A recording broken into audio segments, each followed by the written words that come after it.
મિત્રો, આજે હું તમને એક અદ્ભુત વનસ્પતિ બતાવું છું. આ વનસ્પતિ ખાસ કરીને જેને હાથ પગના તળિયામાં બળતરા થતી હોય ને એના ઉપર આ વનસ્પતિ અદ્ભુત કામ કરે છે. પહેલા હું તમને આનું નામ દઈ દઉં. સંસ્કૃતમાં આને કુલાહલ કહેવાય છે.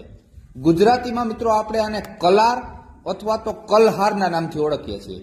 તમારા વિસ્તારમાં જો કોઈ અલગ નામ હોય તો એક ખાસ અમને કોમેન્ટ કરજો કે અમારા વિસ્તારમાં આ નામે ઓળખાય છે.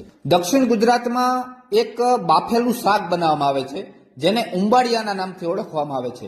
આ ઉંબાડિયું માટલામાં દરેક શાકભાજી નાખી અને એને બાફવામાં આવે છે, પણ એની ઉપર અને નીચે એક ભાજી નાખવામાં આવે. તમે જોઈ છે એ જે ભાજી છે ને એ હું તમને અત્યારે બતાવી રહ્યો છું, જેને આપણે કલારના નામથી ઓળખીએ છીએ. હવે હું તમને આનો ઉપયોગ કહી દઉં.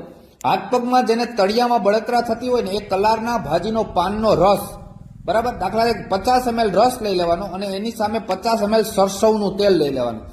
આ બંનેને મિક્સ કરી